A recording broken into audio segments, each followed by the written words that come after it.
on behalf of Federation of Organizations and Religious Heads, Karnataka, I welcome you all in this press conference. First of all, dignitaries will speak short in front of you. Then you have the opportunity to ask the questions, and you can take it individuals by if you want to. I request all of our dignitaries, doctors, Sadhgami, Amira Sudhajanath Islamic, Halastine,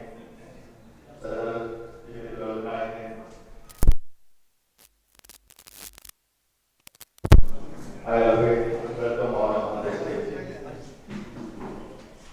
I welcome Mahiruddin Khan to be on the stage.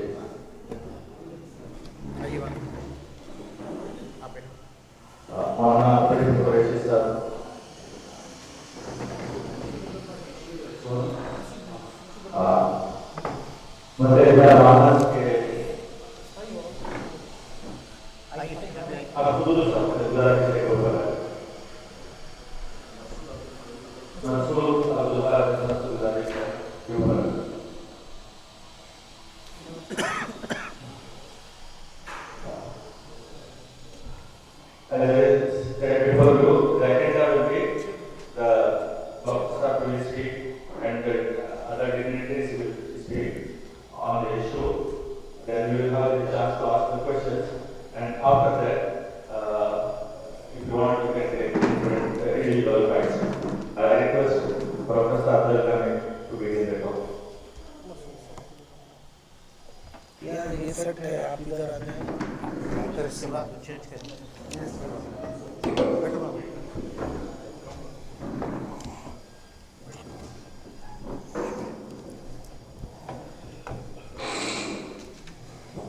Also there, I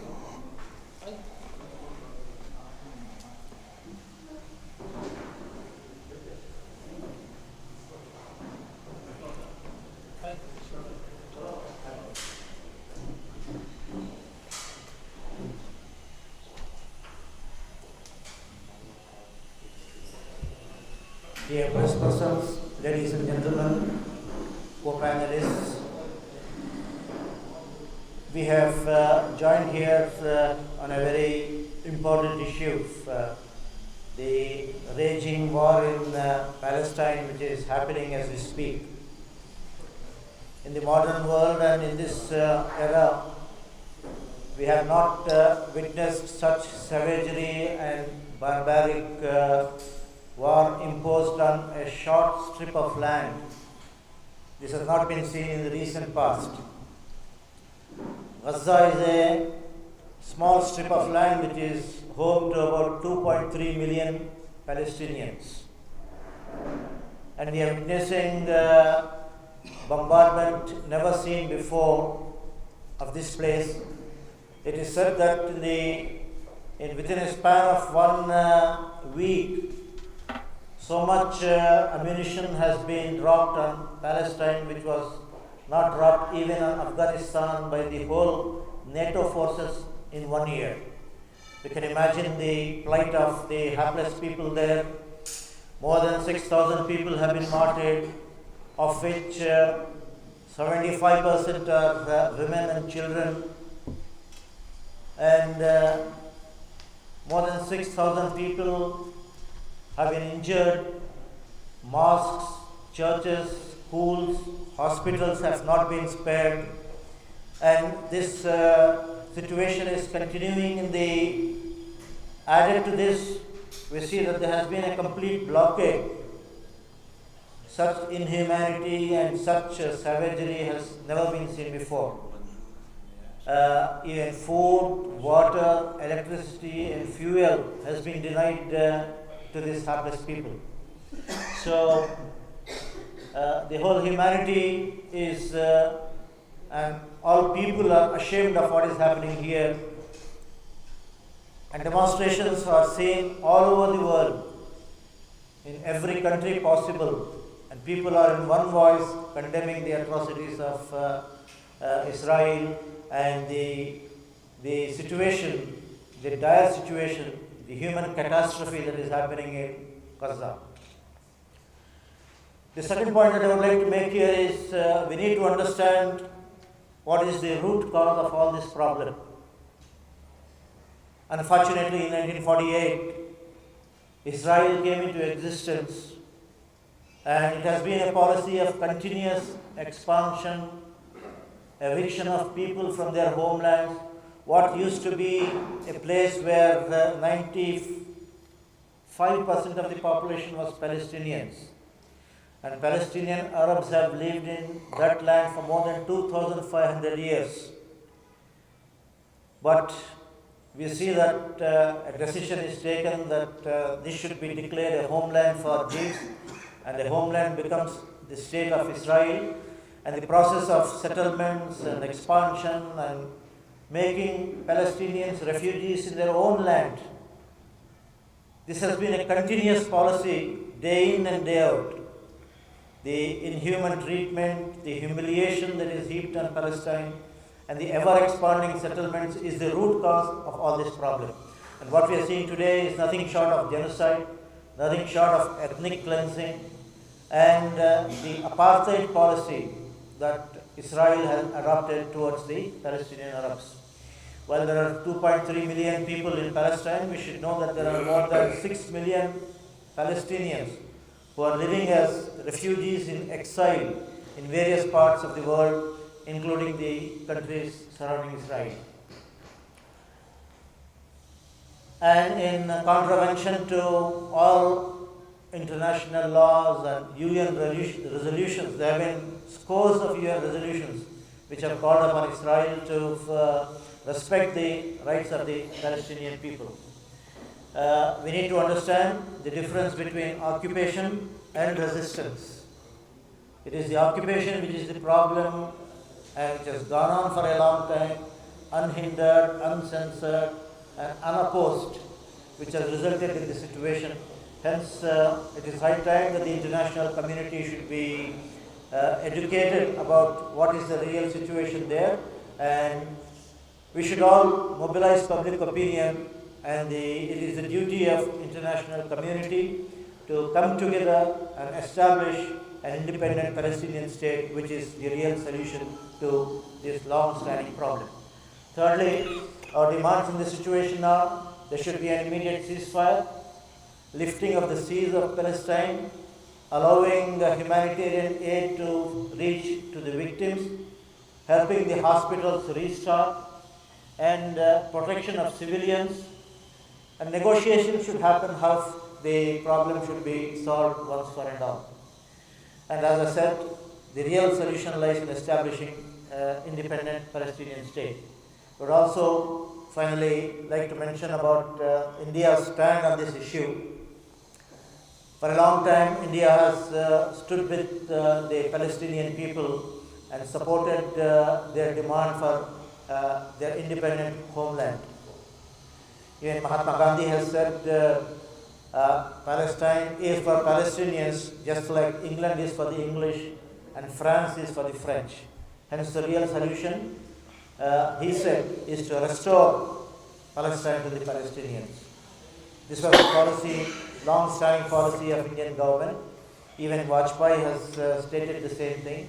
We need to, in continuation of that policy, India should offer all help possible to the hapless victims in Palestine. It is a welcome step, it is a welcome development that India has provided relief material and medicines to the grief-stricken people. And it is time that India, in keeping with its stature today in the international community, it should play the role of a mediator maybe in solving this dispute. This is the time India can stand up as a leader of the world and help in bringing about a resolution of this long-standing conflict. It is also the democratic right of all citizens, and all democracies should respect it, that people can voice their opinion and can stage a protest and make their feelings known. There should be an atmosphere where media should not distort the picture. Media should present the facts to the people. And secondly, this democratic right of voicing an opinion and airing our protest should also be respected. Thank you very much.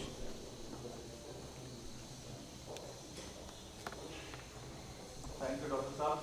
Now I will request Maulana Ishfaq Qasim Saab to speak.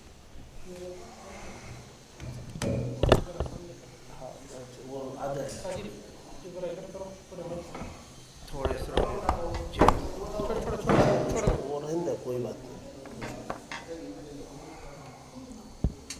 बिस्मिल्लाहिर्रहमानिर्रहीम। आज के इस अहम press conference के मौके पर आए हुए तमाम सहाफ़ियों का मैं इस्तकबाल करता हूँ। आज की ये कॉन्फ्रेंस आलमी सतह पर एक सुलगा हुआ और मौजूए बहस बना हुआ मौजू है और वो है फ़लस्तीन। इस मसले को आलमी बिरादरियों ने तकरीबन 22-23 दिन से जारी रखे हुए है। अफसोस है, ऐसा लगता है कि दुनिया के अंदर इंसानियत नाम की चीज़ बाकी नहीं रही और आलमी बिरादरी जिनको नाज और फ़ख्र है, जो शुबहात की बुनियाद पर मुल्कों को ख़त्म कर देते हैं, नेस्तो नाबूद कर देते हैं, ऐसी आलमी बिरादरी हुकूक़ इंसानी तंजीमें अक़वाम मुत्तहिदा जिनके क़वानीन को पामाल करके पैरों तले रौंदते हुए इंसानियत को शर्मसार कर देने वाली हरकतें इसराइल की जानिब से मुसलसल 24 घंटे आम इंसानों की बसने की जगह आबादियों पर, और हैरत है कि इलाज व मुआलजे के मराकिज़ हॉस्पिटल पर, तालीम गाहों पर खुले आम अपनी गुंडागर्दी और अपनी तानाशाही, अपनी जिद और हठधर्मी, अनारकी, अपनी हैवानियत का खुला मुजाहरा कर रहा है और आलमी बिरादरी उसे जो है निप्पल देने का काम करते हैं, उसे तसल्ली देने का काम करते हैं। अल अहली हॉस्पिटल पर बम गिराया और दुनिया का सुपर पावर वहां पहुंच करके ये कहता है कि वो बम जो है गज्जा की तरफ से आया है। बेहयाई की इंतहा हो गई है। कम अज कम एक तो ये है कि पूरी दुनिया जानती है कि वो फलस्तीनियों की जगह है और ये इसराइल को उन्होंने पनाह दी, रहने की जगह दी, तो अब ये कब्जा करके बैठ गया है और बैठ करके जो असल फलस्तीनी है उन पर जुल्म कर रहा है। एक तो यह है कि भाई हकदार को हक दिलाओ, फलस्तीन की जमीन है, फलस्तीन को दिलाओ और जो बाहर से आया उसको निकालो। और अगर ये आपसे नहीं हो सकता है तो भाई बिठाओ, दोनों को बिठा करके, वो बस चुका है वहां तो कुछ उनको दो कुछ इनको दो और ये हमेशा के लिए मसला खत्म करो। अच्छा, इंसानियत की बुनियाद पर भी अक़वाम मुत्तहिदा खड़े होने के लिए तैयार नहीं। वो बच्चे जो माओ की गोदों में जिनको खेलते रहना चाहिए था, वो माओ की गोदों में तड़प रहे हैं जख्मों से, अपनी आखिरी सांसें माओ की गोदों में ले रहे हैं। क्या इनका दिल पसेजता नहीं है? इनके हलक से खाना उतरता है, रातों को इनको नींद आती है? ये कैसे इंसान है या इंसान के खौल में कोई और ये मखलूक है, समझ से बाहर है। ऐसे मौके पर आप हज़रात सहाफ़ी हज़रात की जिम्मेदारियां बहुत बढ़ जाती हैं कि आलमी बिरादरी को जगाने की सबसे मुअस्सिर आवाज़ जो है वो सहाफ़ियत की आवाज़ है, वो मीडिया की आवाज़ है। वो चाहे प्रिंट हो चाहे इलेक्ट्रॉनिक हो, वहां से आवाज पूरी कुव्वत से उठाए। नंबर 1 पर सीज़ फायर हो, नंबर 2 पर वहाँ ज़रूरत की अशिया फराहम किए जाने की सहूलतें फराहम हो, खाने पीने की, इलाजो मुआलजे की और दीगर ज़रूरियात वो फौरन सीज फाइल नंबर 1 पर। नंबर 2 ग़िज़ा, खाने पीने की अशिया और फिर इलाजो मुआलजे का सामान। नंबर 3 ये इस मसले का मुस्तकिल हल क्या है, इसको हल निकाल करके ख़त्म करो। ये आए दिन कुछ ना कुछ होता रहता है। नंबर 1 हक वालों को हक दिलाओ और जो गासिम है, जो जालिम है, उसको कटहरे में ला करके खड़ा करो। और अगर ये नहीं हो सकता है तो दूसरे दर्जे में कॉम्प्रोमाइज तो कराओ, मुसालहत तो कराओ। हमारे अपना मुल्क हिंदुस्तान भारत, इसका स्टैंड है कि एक आज़ाद फ़लस्तीन रियासत कायम हो, ये होना चाहिए। वो अपने मुल्क में अपनी ज़मीन में गुलाम की तरह नहीं रह सकते हैं। इस सिलसिले में आज ये तमाम तंजीमों के विफाक की तरफ से सूबे कर्नाटक की तंजीमें, मुल्की सतह की तंजीमें भी हैं, नुमाइंदे के तौर पर 8-10 लोग बैठ करके पूरे सूबे के तंजीमों की नुमाइंदगी करते हुए मीडिया से गुजारिश करते हैं कि ये आवाज़ हमारी इस बंद कमरे से बाहर निकाल कर आलमी सतह पर पहुंचाने की कोशिश करें और दुआ भी करें, खुदा से, अल्लाह से प्रेयर भी करें कि ये ख़त्म हो, अमन बहाल हो। अल्लाह ताला इसके फ़ैसले फरमाए और अमन उस सरजमीन, उस खित्ते पर बहाल फरमाए।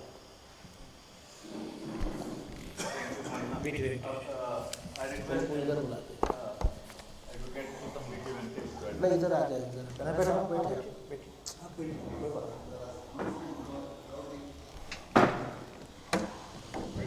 Mr. P.T. Venkatesh will be speaking now.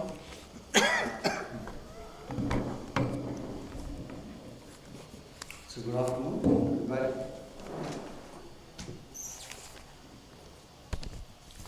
ಕನ್ನಡದಲ್ಲೇ ಮಾತಾಡ್ತೀನಿ, ಮುಖ್ಯವಾಗಿ ಮೊದಲನೇದಾಗಿ ಈ ಪ್ರಪಂಚದ ಮೊಟ್ಟ ಮೊದಲ ಡಿಮ್ಯಾಂಡ್ ಇಲ್ಲಿ ಯುದ್ಧ ನಿಲ್ಲಬೇಕು. ಇದೊಂದು ಜನಾಂಗ ದ್ವೇಷದ ಯುದ್ಧವಾಗಿ ಪರಿಣಮಿಸಿದೆ. ಕಳೆದ 1 ಶತಮಾನ ಹಿಂದಿನಿಂದ ನಡೆದು ಬಂದಿರುವಂಥ ಹೋರಾಟ ಇದೆ. ತಮ್ಮ ನೆಲದಲ್ಲೇ ತಾವು ಪರಿಕೀಯರಂತೆ ಬರುತ್ತಿರುವಂತಹ ಸ್ಥಿತಿ ಪ್ಯಾಲೆಸ್ತೀನಿಯರು. ಅಂತಾರಾಷ್ಟ್ರೀಯ ಸಮುದಾಯದಲ್ಲಿ ಇದಕ್ಕೂ ಮುಂಚೆ ನಮ್ಮಲ್ಲಿ ತುಂಬ ಪ್ರಬಲವಾಗಿದ್ದ ನಾನ್ ಅಲೈನ್ ಮೂವ್ಮೆಂಟ್ನ ಅವಿಭಾಜ್ಯ ಅಂಗವಾಗಿ ನಂತರದ್ದು ಪ್ಯಾಲೆಸ್ಟೈನ್ ಲಿಬರೇಷನ್ ಆರ್ಗನೈಸೇಷನ್. ಈಗಿನ ಕಾಲದಲ್ಲಿ ಹೊಸಬರಿಗೆ ಪರಿಚಯ ಕಮ್ಮಿ ಇರ್ಬೋದು. ಯಾಸರ್ ಅರಾಫತ್ ಅವರ ಹೆಸರು 20ನೇ ಶತಮಾನದ ಮೊದಲಿನಿಂದ ಕೊನೆಯ ತನಕ ಎಲ್ಲರ ಮನದಲ್ಲೂ ಅಚ್ಚೊತ್ತಿದಂತಹ ಅಪ್ರತಿಮ ಹೋರಾಟಗಾರ. ಒಬ್ಬ ಗಾಂಧಿ, ಒಬ್ಬ ಮಂಡೇಲಾ, ಒಬ್ಬ ಫಿಲ್ ಕ್ಯಾಸ್ಟ್ರೋ, ಒಬ್ಬ ಅರಾಫತ್, ಇಂಥವರು ಪ್ರಪಂಚದ ಇತಿಹಾಸವನ್ನೇ ರಚಿಸಿದಂಥವರು. ಒಂದು ಪ್ಯಾಲೆಸ್ತೀನ್ ಸಮುದಾಯಕ್ಕಾಗಿ, ಅದರ ಜನರ ಒಂದು ಹಕ್ಕಿಗಾಗಿ, ಒಂದು ಅಸ್ತಿತ್ವಕ್ಕಾಗಿ ಕಳೆದ 6-7 ದಶಕಗಳಿಂದ ನಡೆದು ಬರ್ತಿರುವಂಥ ಹೋರಾಟ ಇದೆ. ಆ ಹೋರಾಟದ ಭಾಗವಾಗಿ ಒಂದು ರಾಜಕೀಯವಾಗಿ ಒಂದು ಉತ್ತರ ಕಂಡುಕೊಳ್ಳಲಿಕ್ಕೆ ನಡೆದಂಥ ಚಳುವಳಿಗಳಲ್ಲಿ ಇವತ್ತಿನ ಒಂದು ಪ್ಯಾಲೆಸ್ತೀನ್ ಆಟಾನಮಸ್ ರೀಜ್ನ ಒಂದು ಹುಟ್ಟಾಕಲಿಕ್ಕೆ ಸಾಧ್ಯ ಆಗಿತ್ತು. ಅದು ಒಂದು ಸತತ ಹೋರಾಟದ ಫಲ. ಆದಾಗ್ಯೂ ಇದಕ್ಕೆ ನೊಬೆಲ್ ಪುರಸ್ಕಾರ ಯಾಸರ್ ಅರಾಫತ್ ಅವರಿಗೂ ಇಸಾಕ್ ರಬಿನ್ ಅವರಿಗೂ ಕೊಡಲಾಗಿತ್ತು. ಅದಾದ ನಂತರ ಮತ್ತೆ ಮೊದಲಿನಂತೆ ಇಸ್ರೇಲ್ ತನ್ನ ಚಾಳಿಯನ್ನು ಬಿಡದೆ ಪ್ಯಾಲೆಸ್ತೀನ್ ಜಮೀನನ್ನು ಎಕರೆಯಿಂದ ಎಕರೆಗೆ 100 ಎಕರೆ, 50 ಎಕರೆ ರೀತಿಯಲ್ಲಿ ನಿತ್ಯ ಕಳೆದ 50 ವರ್ಷಗಳ ಕಾಲ ಆಕ್ಯುಪೈ ಮಾಡ್ತಾರೆ ಮತ್ತು ಯಹೂದಿಗಳ ಕಾಲನಿಗಳನ್ನು ಅದರಲ್ಲಿ ತುಂಬಿಸ್ತಾ ಬಂದಿದೆ. ಅದು ಯಾವ ಮಟ್ಟಿಗೆ ತುಂಬಿಸ್ತಾ ಬಂದಿದೆ ಅಂತಂದರೆ ಬಹುಪಾಲು ಪ್ಯಾಲೆಸ್ತೀನಿಯರು ದೇಶ ಬಿಟ್ಟು ಹೋಗುವಂತೆ ಮಾಡಲಾಗಿರುವಂಥದ್ದು ಒಂದು ಸತ್ಯ. ಇವತ್ತೊಂದು 6 ಕೋಟಿಗೂ ಹೆಚ್ಚು ಜನ ಪ್ಯಾಲೆಸ್ತೀನಿಯರು ಬೇರೆ ಬೇರೆ ದೇಶಗಳಲ್ಲಿ ಅವರು ರೆಫ್ಯೂಜಿಗಳಾಗಿ ಬರ್ತಾ ಇದ್ದಾರೆ. ಜೋರ್ಡಾನ್ ಒಂದರಲ್ಲಿ 3 ಕೋಟಿ ಜನ ರೆಫ್ಯೂಜಿಗಳಾಗಿದ್ದಾರೆ. ನೀವು ಯುರೋಪಿನಲ್ಲಿ ಕೋಟ್ಯಾಂತರ ಜನ ಪ್ಯಾಲೆಸ್ತೀನಿಯರು ಅಲ್ಲಿ ರೆಫ್ಯೂಜಿಗಳಾಗಿದ್ದಾರೆ. ಅವರ ನೆಲದಿಂದಲೇ ಹೊರಗೊಳ್ಳಲ್ಪಟ್ಟಂಥ ಸಮಾಜ ಪ್ಯಾಲೆಸ್ತೀನಿಯರು. ಇವತ್ತು ಒಂದು ರಾಜಕೀಯ ಒಂದು ಸೊಲ್ಯೂಷನ್, ಅದಕ್ಕೊಂದು ನಿರ್ಧಾರಕ್ಕಾಗಿ ಕಳೆದ ಶತಮಾನದಿಂದ ಹೋರಾಟ ಮಾಡ್ತಿರ್ಬೇಕಂತ ಸ್ಥಿತಿಯಲ್ಲಿ ಅದಕ್ಕೆ ಬೇಕಾದಂತಹ ಒಂದು ಅಂತಾರಾಷ್ಟ್ರೀಯ ಚೌಕಟ್ಟನ್ನು ಕೊಡಲಾಗದ ಸ್ಥಿತಿ ನಮ್ಮ ಪ್ರಪಂಚದಲ್ಲಿ ಎಲ್ಲ ಬಲಶಾಲಿ ದೇಶಗಳೇನಿವೆ ಎಲ್ಲವಕ್ಕೂ ಯಾವುದೂ ಬಗ್ಗೆ ತಲೆಕೆಡಿಸ್ಕೊಂಡಿದ್ದಿಲ್ಲ. ಅದಲ್ಲದೆ ಇಸ್ರೇಲ್ ಮಾಡಿರುವಂತಹ ದೌರ್ಜನ್ಯವನ್ನು ಸಮರ್ಥಿಸಿಕೊಂಡು ಬರ್ತಾ ಇರುವಂಥದ್ದು ಎಲ್ಲರಿಗೂ ಗೊತ್ತಿರುವಂಥ ವಿಷಯ.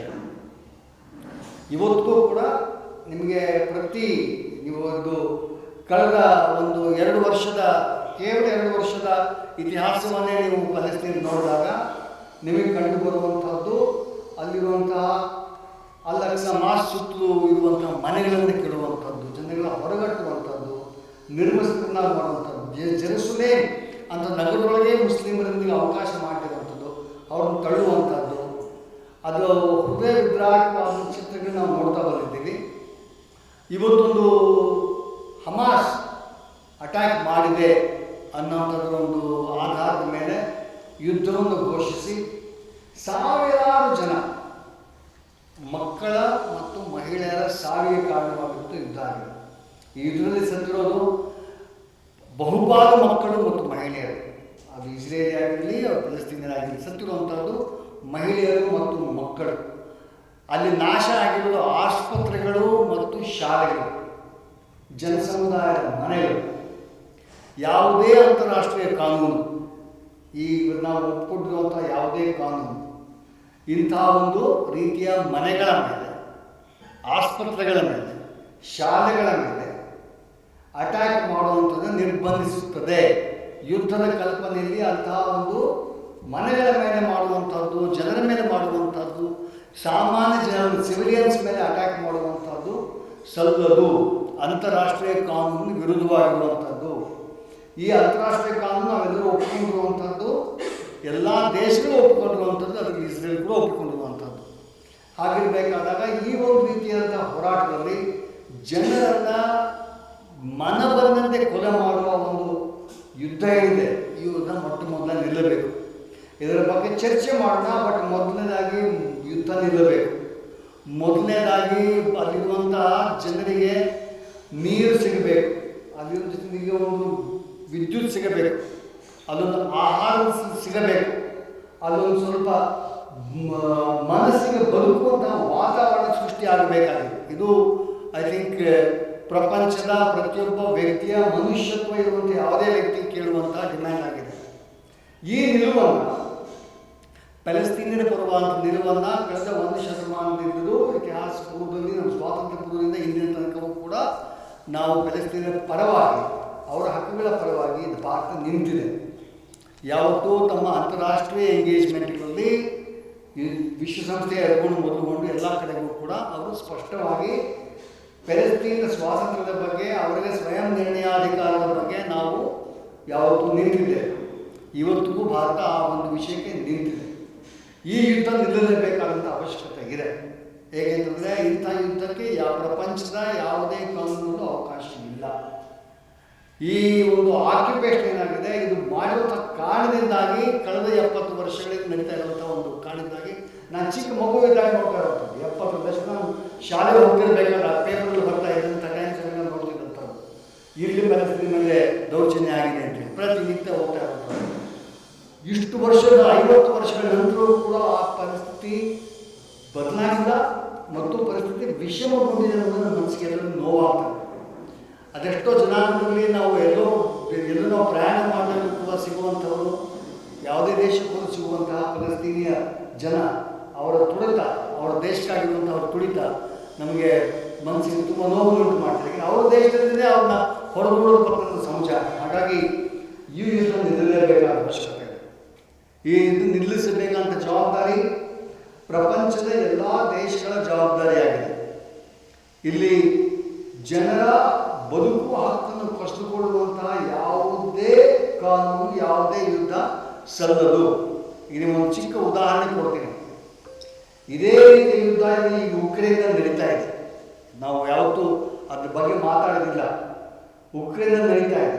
ಉಕ್ರೇನ್ನ ಜನ ರಷ್ಯನ್ನರು ಬಂದು ನಮ್ಮ ಜಮೀನನ್ನು ಆಕ್ಯುಪೈ ಮಾಡ್ತಿದ್ರು, ನಾವು ಹೋರಾಟ ಮಾಡ್ತಿದ್ದೀವಿ ಅಂತಂದರೆ ಅದಕ್ಕೆ ಎದ್ದು ಬಿದ್ದು ಪ್ರಪಂಚದ ಎಲ್ಲ ದೇಶಗಳು ಕೋಟ್ಯಾಂತರ ರೂಪಾಯಿ, ಕೆಲವು ಲಕ್ಷ ಕೋಟಿ ರೂಪಾಯಿ ಯುದ್ಧ ಸಾಮಗ್ರಿ, ನೆರವನ್ನು ಮತ್ತು ಕೆಲಸವನ್ನು ಕೊಟ್ಟಿದ್ದಾರೆ. ಯುರೋಪಿನಾದ್ಯಂತ ಯಾವುದೇ ವೀಸಾ ಇಲ್ಲದೆ, ಯಾವುದೇ ಒಂದು ಪಾಸ್ಪೋರ್ಟ್ ಇಲ್ಲದೆ ಯುಕ್ರೇನಿಯನ್ನರು ಯುರೋಪಲ್ಲಿ ತಿರುಗಬೇಕಾಗಿರುವಂಥದ್ದು, ಕೆಲಸಕ್ಕೆ ಪಡೆಯೋದಕ್ಕೆ ಅವಕಾಶ ಇರುವಂಥ ಒಂದು ಸ್ಥಿತಿ ಇದೆ.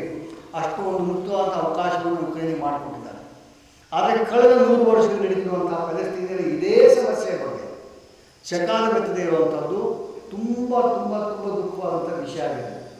ಇಲ್ಲಿ ಒಂದು ಇಬ್ಬಗೆಯ ನೀತಿ ಏನಿದೆ, ಇಬ್ಬಗೆಯ ನೀತಿ ಉಕ್ರೇನಿಗೊಂದು ಪ್ಯಾಲೆಸ್ಟೀನ್ಗೊಂದು ಏನಿದೆ, ಅದು ನಿಲ್ಲಬೇಕಾದ ಅವಶ್ಯಕತೆ ಇದೆ. ಯುಕ್ರೇನ್ ಹೇಗೆ ಒಂದು ಸ್ವತಂತ್ರ ರಾಷ್ಟ್ರವೋ ಹಾಗೆ ಪ್ಯಾಲೆಸ್ಟೀನ್ ಕೂಡ ಒಂದು ಸ್ವತಂತ್ರ ರಾಷ್ಟ್ರವಾಗಿರಬೇಕಾದ ಅವಶ್ಯಕತೆ ಇದೆ. ಅದನ್ನು ಆ ಸರ್ಕಾರವನ್ನು ಮಾಡಿ ನಿಲ್ಲಿಸಬೇಕಾದಂತಹ ಜವಾಬ್ದಾರಿ ಅಂತಾರಾಷ್ಟ್ರೀಯ ಸಮುದಾಯಕ್ಕೆ. ಕಾರಣ ಇವತ್ತು ಇಸ್ರೇಲ್ ಪ್ಯಾಲೆಸ್ಟೀನ್ ಸಮಯವನ್ನು ಹುಟ್ಟು ಹಾಕಿರೋದೇ ಒಂದು ಪ್ರಪಂಚದ ದೇಶಗಳು. ಅದು ಇಲ್ಲದ ದೇಶವನ್ನು ಹುಟ್ಟು ಹಾಕಿರುವುದು ನಮಗೆಲ್ಲರಿಗೂ ಗೊತ್ತಿರೋ ವಿಷಯ. ಇಸ್ರೇಲ್ ಅನ್ನೋ ದೇಶ 48ರ ಮುಂಚೆ ಇರಲಿಲ್ಲ. ಇಸ್ರೇಲ್ ಅನ್ನೋ ದೇಶವನ್ನು ಹುಟ್ಟು ಹಾಕಲಾಯಿತು. ಪ್ರಪಂಚದ ಬೇರೆ ಬೇರೆ ದೇಶಗಳಿಂದ ಯಹೂದಿಗಳನ್ನ ಕರೆತಂದು ಅಲ್ಲಿ ನಿವಸಿಸಲಾಯಿತು. ಇವತ್ತು ಆ ರೀತಿ ಒಂದು ಬ್ರಿಟಿಷ್ ಕಾಲದಲ್ಲಿ ಒಂದು ಜಾಗವನ್ನು ಮಾಡಿಕೊಟ್ಟು ಸೃಷ್ಟಿಸಿದಂಥ ಒಂದು ದೇಶ ಇವತ್ತು ದೇಶವೇ ನುಗ್ಗಿ ಹಾಕಿರುವಂಥದ್ದು. ಒಂದು ಜೋಮೋ ಕೆನ್ಯಾಟ ಅಂಥೇಳಿ ಒಬ್ಬ ಆಫ್ರಿಕಾ ಕೆನ್ಯಾ ದೇಶಕ್ಕೆ ಇಳಿದ್ರಲ್ಲ, ಕೆನ್ಯಾ ದೇಶ ಒಬ್ಬ ಆ ಸ್ವಾತಂತ್ರ್ಯ ಸಂಗ್ರಾಮಿ ಜೋಮೋ ಕೆನ್ಯಾಟನ ಹೆಸರಲ್ಲಿರುವಂಥ ದೇಶ. ಆ ಜೋಮೋ ಕೆನ್ಯಾಟನ ಒಂದು ಕಥೆ ಇದೆ, ಎಲಿಫೆಂಟ್ ಇನ್ ದ ರೂಮ್ ಅಂತೇಳಿ. ಅದರಲ್ಲಿ ಒಂದು ಕಾರಲ್ಲಿರುವಂಥ ಒಂದು ಆನೆ ಮನೆ ಅಂಚಲ ಮನೆ ಕಟ್ಕೊಂಡಿರ್ತಾನೆ ಬಡವ. ಅವನ ಮನೆಗೆ ತನ್ನ ಮಳೆಯಲ್ಲಿ ನುಗ್ಗದ ಪ್ರಯತ್ನ, ನನಗೆ ಉಳಿಯೋಕ್ಕೆ ಜಾಗ ಕೊಡು, ನನ್ನ ಚಿಕ್ಕ ಮನೆಯಲ್ಲಿ ಆನೆಗೆ ಜಾಗ ಇಲ್ಲ ಅಂತಂದಾಗ ನನಗೆ ಸೊಂಡಿಲಿಗೆ ಮಾತ್ರ ಅವಕಾಶ ಕೊಡು ಅಂತ ಹೇಳಿ ಒಳಗೆ ನುಗ್ಗಿ ನಂತರ ಅವನನ್ನು ಹೊರ ಹಾಕಿ ಗುಡಿಸಲನ್ನು ತಾನು ಆಕ್ರಮಣ ಮಾಡ್ಕೊಳ್ತೆ. ಅದು ಕತೆ ಬೇರೆ, ಮುಂದೆ ಬೇರೆ ಇರುತ್ತೆ. ಆದರೆ ಆ ಒಂದು ಸ್ಥಿತಿ ಏನಿದೆ ಅದು ಇವತ್ತು ಇಸ್ರೇಲ್ ಮಾಡಿರುವಂಥ ಒಂದು ಕಾರ್ಯಕ್ರಮ ಆಗಿದೆ. ಇವತ್ತು ಪ್ಯಾಲೆಸ್ಟೀನ್ ಹೊರಗೆ ಹಾಕಿದೆ. ಪ್ಯಾಲೆಸ್ಟೀನಲ್ಲಿ ಕೆಲವರಿಗೆ ಸಿಟ್ಟಿದೆ, ಆ ಒಂದು ಹೋರಾಟ ನಡೀತಾ ಇದ್ದಾರೆ. ಎಲ್ಲಿ ಒಂದು ರಾಜಕೀಯವಾಗಿ ಒಂದು ಅದಕ್ಕೆ ಸೊಲ್ಯೂಷನ್, ಅದಕ್ಕೊಂದು ನಿರ್ಧಾರ ಕಳ್ಕೊಳ್ಳಿಕ್ಕೆ ಸಮುದಾಯಗಳು ಸಹಾಯ ಮಾಡಿದ್ರು, ಅದನ್ನು ಬಂದೂಕನ್ನು ಕೈಗೆತ್ತಿಕೊಳ್ಳುವಂಥದ್ದು ನಾವು ಇತಿಹಾಸದ ಎಲ್ಲ ಕಡೆ ನೋಡಿದ್ದೀವಿ. ಕ್ಯೂಬಾದಲ್ಲಿ ನೋಡಿದ್ದೀವಿ, ಎಲ್ಲ ನಮ್ಮ ದೇಶನ ಮುತ್ಕೊಂಡು, ಸುಭಾಷ್ ಚಂದ್ರ ಬೋಸ್ನ ಮುತ್ಕೊಂಡು ಪ್ರತಿಯೊಬ್ಬರು ನಾವು ನೋಡಿದ್ದೀವಿ. ಅವರೆಲ್ಲರೂ ಯಾವ ಟೆರರಿಸ್ಟ್ಗಳಲ್ಲ, ಅವರೆಲ್ಲರೂ ಕೂಡ ಜನ ಹೋರಾಟ ಮಾಡ್ತಿರುವಂಥವ್ರು. ಯಾಸರೆಲ್ಲ ಕೂಡ ಅಂಥವ್ರೆ. ಅಂಥ ಹೋರಾಟ ನಡೆದಲ್ಲಿ ಇವತ್ತು ಜನ ತಿರುಗೇಳುವಂಥ ಅವಕಾಶಗಳಿರುತ್ತದೆ. ತಿರುಗೇಳುವಂತಾಗ ಆ ವಿಷಯಕ್ಕೆ ಸಂಬಂಧಪಟ್ಟಿದ್ದು ರಾಜಕೀಯ ಒಂದು ನಿರ್ಧಾರವನ್ನು, ರಾಜಕೀಯ ಒಂದು ಸೊಲ್ಯೂಷನ್ ಹುಡುಕಬೇಕಾದ ಜವಾಬ್ದಾರಿ ಇರ್ತದೆ. ಅದನ್ನು ಮಾಡದೆ ಯುದ್ಧವನ್ನು ಪ್ರಾರಂಭಿಸಿ ತನ್ಮೂಲಕ ಇರುವ ಎಲ್ಲ ಜನರನ್ನು ಹೊರಹಾಕುವಂಥದ್ದು. ಇವತ್ತು ನಿಮಗೆ ಈ ಪ್ಯಾಲೆಸ್ಟೈನ್ ಆಟಾನಮಸ್ ಕಲ್ಪನೆ, ಈ ಕಲ್ಪನೆ ಹೆಂಗಿದೆ ಅಂತಂದರೆ ನಮಗೆ ಇವತ್ತು ಕೂತು ನಾವು ನೋಡೋದಿಲ್ಲ. ನಿಮಗೊಂದು ಸ್ಪಷ್ಟವಾಗಿ ಹೇಳಬೇಕು ಅಂತಂದರೆ, ನಿಮಗೆ ಬೆಂಗಳೂರು ಪ್ಯಾಲೆಸ್ಟೀನ್ ಆದರೆ ರಾಮನಗರ ಇಸ್ರೇಲ್ ಮತ್ತು ಚನ್ನಪಟ್ಟಣ ಪ್ಯಾಲೆಸ್ಟೀನ್, ಅದ ನಂತರ ಮಂಡ್ಯ ಇಸ್ರೇಲ್, ಅದಾದ್ಮೇಲೆ ಮೈಸೂರು ನಿಮಗೆ ಪ್ಯಾಲೆಸ್ಟೀನ್. ಈ ರೀತಿ ಇರುವಂಥ ಒಂದು ತುಂಡು ತುಂಡು ತುಂಡು ಜಮೀನುಗಳ ಭಾಗವಾಗಿರುವಂಥ ಒಂದು ಪ್ಯಾಲೆಸ್ಟೀನ್ ಇದೆ. ಒಬ್ಬ ಪ್ಯಾಲೆಸ್ಟೀನಿ ಒಂದು ಊರಿಂದ ಇನ್ನೂರು ಹೋಗಬೇಕು ಅಂತಂದರೆ ಅವನು ಈ ಇಸ್ರೇಲ್ ಮೂಲಕ ಹೋಗಬೇಕಂತ ಒಂದು ಸ್ಥಿತಿ ಇದೆ. ತನ್ನ ನೆಲದಲ್ಲೇ ತಾನು ತಿರುಗಾಡೋ ಅವಕಾಶ ಇಲ್ಲಿರುವಂಥದ್ದು, ತನ್ನನ್ನೇ ತಾನು ಒಬ್ಬ ಕಳ್ಳನಂತೆ ಪ್ರಯಾಣ ಮಾಡಬೇಕಾಗಿರುವಂಥದ್ದು, ಪ್ರತಿಯೊಂದು ಕಡೆ ತನ್ನ ಒಂದು ಅಸ್ತಿತ್ವವನ್ನು ತೋರಿಸಬೇಕಾಗಿರುವಂಥದ್ದು, ಅದೆಷ್ಟು ಕಷ್ಟ ಆಗ್ತದೆ ನಮಗೆಲ್ಲರೂ ತಿಳ್ಕೊಳ್ಬೇಕಾದ ಅವಶ್ಯಕತೆ ಇದೆ. ಆ ಸಿಟ್ಟಲ್ಲಿ ಹೋರಾಟ ನಡೀತಾ ಇದೆ. ಆ ಒಂದು ವಿಷಯಕ್ಕೆ ಸಂಬಂಧಪಟ್ಟಿರುವಂಥ ಒಂದು ರಾಜಕೀಯ ಸೊಲ್ಯೂಷನ್ ಹುಡುಕಬೇಕಾದಂಥ ಜವಾಬ್ದಾರಿ ಇದೆ ಅಂತಾರಾಷ್ಟ್ರೀಯ ಸಮುದಾಯಕ್ಕೆ. ಭಾರತ ಯಾವತ್ತೂ ಪ್ಯಾಲೆಸ್ಟೀನ್ ಜೊತೆಗಿದೆ, ಪ್ಯಾಲೆಸ್ಟೀನ್ ಜೊತೆಯಾಗಿ ಇರಬೇಕಾದ ಅವಶ್ಯಕತೆ ಇದೆ. ಈ ರೀತಿಯಾದ ರಾಜಕೀಯ ನಿರ್ಧಾರವನ್ನು ಮಾಡಿ ಪ್ಯಾಲೆಸ್ಟೀನ್ ಒಂದು ಹೊಸ ರಾಷ್ಟ್ರವನ್ನು ಕಟ್ಟಿಕೊಡುವಂತಹ ಜವಾಬ್ದಾರಿ ನಿಮ್ಮೆಲ್ಲರ ಮೇಲೆ ಇದೆ ಅಂತಾರಾಷ್ಟ್ರೀಯ ಮಟ್ಟದಲ್ಲಿ ನಾವು ತಿಳಿಸಬೇಕಾದ ಅವಶ್ಯಕತೆ ಇದೆ. ಎರಡನೇದಾಗಿ, ಈ ಯುದ್ಧ ಯಾವುದೇ ಕಾರಣಕ್ಕೂ ಮತ್ತೊಂದು ಕ್ಷಣ ನಡೆಯುವಂಥ ಅವಕಾಶ ಇಲ್ಲ. ಇವರೊಂದು ವಾರ್ ಕ್ರಿಮಿನಲ್, ಇಸ್ರೇಲ್ ಇವತ್ತೇನಿದೆ ಅದೊಂದು ವಾರ್ ಕ್ರಿಮಿನಲ್. ನೀವು ಇಂಥದ್ದೇ ಒಂದು ಯುದ್ಧ ಮಾಡಿದಾಗ ರುವಾಂಡದಲ್ಲಿರುವಂಥವ್ರನ್ನ ಜೈಲಿಗೆ ಹಾಕಲಾಗಿದೆ, ಜೀವಾದ ಶಿಕ್ಷೆ ಕೊಡಲಾಗಿದೆ. ಪ್ರತಿಯೊಂದು ದೇಶಗಳಲ್ಲೂ ಕೂಡ ಇಂಥ ಒಂದು ನಡೆದಂಥದ್ದು ಇಂಟರ್ನ್ಯಾಷನಲ್ ಕ್ರಿಮಿನಲ್ ಕೋರ್ಟ್ ಅಡಿಯಲ್ಲಿ, ಇಟ್ಸ್ ಇಂಟರ್ನ್ಯಾಷನಲ್ ಕ್ರೈಮ್. ಸೊ ಇಂಥ ಒಂದು ಸ್ಥಿತಿಯಲ್ಲಿರುವಂಥದ್ದು ಅಂತಾರಾಷ್ಟ್ರೀಯ ಸಮುದಾಯ ಇಸ್ರೇಲ್ ಇಮಿಡಿಯೇಟ್ ನಿಲ್ಲಿಸಬೇಕಾದ ಅವಶ್ಯಕತೆ ಇದೆ, ಅವರ ಮೇಲೆ ಕ್ರಮ ತೆಗೆದುಕೊಳ್ಳಬೇಕಾದ ಅವಶ್ಯಕತೆ ಇದೆ. ನಂತರ ಪಲೆಸ್ತೀನರಿಗೆ ಒಂದು ಉಸಿರಾಡುವಂಥ ಅವಕಾಶ, ಅವರಿಗೆ ಒಂದು ಸ್ವತಂತ್ರವಾದ ದೇಶವನ್ನು ಕಟ್ಟಿಕೊಡಬೇಕಾದ ಅವಶ್ಯಕತೆ, ಯುದ್ಧವನ್ನು ತಕ್ಷಣ ನಿಲ್ಲಿಸಬೇಕಾಗಿದೆ. It's ಹ್ಯೂಮ್ಯಾನಿಟೇರಿಯನ್ crisis. ಇದಕ್ಕೆ ಯಾವುದೇ ರಾಷ್ಟ್ರವಾಗಲಿ ಜವಾಬ್ದಾರಿ ಆಗಿರಬೇಕಾಗ್ತದೆ ಜನರಿಗೆ ಸಂಬಂಧಪಟ್ಟಂತೆ. ಆ ಒಂದು ಜವಾಬ್ದಾರಿಯನ್ನು ತುಂಬ ಬೇಜವಾಬ್ದಾರಿ ನಡೆದುಕೊಂಡಿರುವಂಥ ಇಸ್ರೇಲ್ ಮೇಲೆ ಕ್ರಮ ತೆಗೆದುಕೊಳ್ಳಬೇಕಾದ ಅವಶ್ಯಕತೆ ಎರಡೂ ಇದೆ. ಹಾಗಾಗಿ ಯುದ್ಧ ನಿಲ್ಲಬೇಕಾಗಿದೆ. ಯುದ್ಧ ನಿಲ್ಲಿಸಿ ಜನರನ್ನೇ ಒಂದು ಮಾತಿಗೆ ಚರ್ಚೆಗೆ ಅವಕಾಶ ಮಾಡಿಕೊಡಬೇಕಾಗಿದೆ ಮತ್ತು ಪಲೆಸ್ತೀನಿಗೆ ತಮ್ಮದೇ ಆದಂಥ ಒಂದು ಸ್ವಾಯತ್ತವಾಗಿರುವಂಥ ಒಂದು ದೇಶವನ್ನು ಕಟ್ಟಿಕೊಳ್ಳಲು ಅವಕಾಶ ಮಾಡಿಕೊಡಬೇಕಾಗಿದೆ. ಇದು ತುಂಬ ಪ್ರಮುಖವಾದ ಡಿಮ್ಯಾಂಡ್. ಇವತ್ತಿನ ಯುದ್ಧದಿಂದ ಇದು ಮತ್ತೆ ಹೆಚ್ಚಿನ ಒತ್ತಾಯ ಮಾಡಿ ನಾವು ಮಾಡಬೇಕಂತ ಅವಶ್ಯಕತೆ ಹಿಂದೆಂದಿಗಿತ್ತು, ಇಂದಿಗಿದೆ. ಯುದ್ಧ ನಿಲ್ಲಲೇಬೇಕು, ಜನರ ಬದುಕು ಉಳಿಸಬೇಕು. Thank you.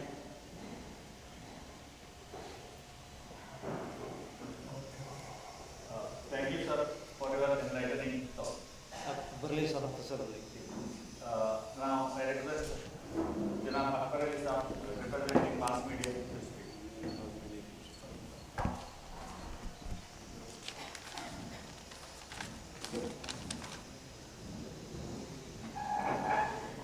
ಆತ್ಮೀಯ ಮಾಧ್ಯಮ ಮಿತ್ರರೇ, ಇವತ್ತು ಇಸ್ರೇಲ್ ಮತ್ತು ಪ್ಯಾಲೆಸ್ತೀನ್ ಇದರ ವಿಷಯವಾಗಿ ನಾವಿಲ್ಲಿ ಸೇರಿದ್ದೇವೆ. ಇಸ್ರೇಲಿನ ಬರ್ಬರತೆ, ರಾಕ್ಷಸೀಯತೆ ಅದು ಕೊನೆಗೊಳ್ಳಬೇಕು ಅಂತೇಳಿ ನಾವು ಪ್ರಥಮದ ಆಗ್ರಹಿಸ್ತೇವೆ. ಇದು ಗುಬ್ಬಿಯ ಮೇಲೆ ನಡೆಯುತ್ತಿರುವಂತಹ ಬ್ರಹ್ಮಾಸ್ತ್ರ ಅಂತೇಳಿ ನಾವು ತಿಳ್ಕೊಂಡಿದ್ದೇವೆ. ಈಗ ಒಂದು ದೊಡ್ಡ ವಿಷಯ ಹಮಾಸನ್ನು ಮುಂದಕ್ಕೆ ತರಲಾಗಿದೆ. ಈ ಹಮಾಸಿನ ಅಟ್ಯಾಕ್ ಹೇಳುವಂಥದ್ದೇ ಒಂದು ದೊಡ್ಡ ವಿಷಯವನ್ನಾಗಿ ಬಿಂಬಿಸುವಂತಹ ಪ್ರಯತ್ನ ಇಸ್ರೇಲ್ ಮಾಡ್ತಾ ಇದೆ. ನಿಜವಾಗಿ ಇದು ನೋಡಲಿಕ್ಕೆ ಹೋದರೆ 1948ರಲ್ಲಿ ಏನು ಪ್ಯಾಲೆಸ್ತೀನಿನ 7% ಭೂಭಾಗವನ್ನು ಇಸ್ರೇಲ್ನವರಿಗೆ ದಾನವಾಗಿ ನೀಡಲಾಗಿತ್ತು. ಅವರಿಗೆ ಆಶ್ರಯ ತಾಣವಾಗಿ 1948ರಲ್ಲಿ ನೀಡಲಾಗಿತ್ತು. ಇವತ್ತು ಅವರು ಆ ಭೂಭಾಗವನ್ನು ಸರಿಸುಮಾರು ಪ್ಯಾಲೆಸ್ತೀನ್ನ 87 ಭಾಗವನ್ನು ಅವರು ಆಕ್ರಮಿಸಿಕೊಂಡಿದ್ದಾರೆ. ಅಂದರೆ ಭೂಭಾಗಕ್ಕಾಗಿ ಈ ಹೋರಾಟ ಸರಿಸುಮಾರು 75 ವರ್ಷಗಳಿಂದ ನಡೀತಾ ಬರ್ತಾ ಇದೆ ಹೇಳುವಂಥದ್ದು ಬಹಳ ಮುಖ್ಯ. ನಾವಿದನ್ನು ಕೇವಲ 2-3 ವಾರಗಳ ಪರಿಸ್ಥಿತಿಯಲ್ಲಿ ನೋಡುವುದಲ್ಲ, ಬದಲಾಗಿ 75 ವರ್ಷಗಳ ಇಸ್ರೇಲಿನ ಇತಿಹಾಸವನ್ನು ನಾವು ಮುಂದೆ ಇಟ್ಟು ಇದರ ಬಗ್ಗೆ ನಾವು ಚರ್ಚೆ ಮಾಡಬೇಕು ಮತ್ತು ಇದನ್ನು ಅರ್ಥ ಮಾಡಿಕೊಳ್ಬೇಕಾಗ್ತದೆ. ಹಮಾಸ್ ಹುಟ್ಟಿದ್ದು 1987ರಲ್ಲಿ, ಅಂದರೆ 39 ವರ್ಷದ ನಂತರ ಹಮಾಸಿನ ಸ್ಥಾಪನೆ. ಆ 39 ವರ್ಷದ ಒಳಗೆ ಈ ಇಸ್ರೇಲಿನ ಹತ್ಯಾಕಾಂಡಗಳು ಏನಿತ್ತು ಹೇಳುವಂಥದ್ದು ಅದು ಜಗಜ್ಜಾಹಿರಾಗಿದೆ.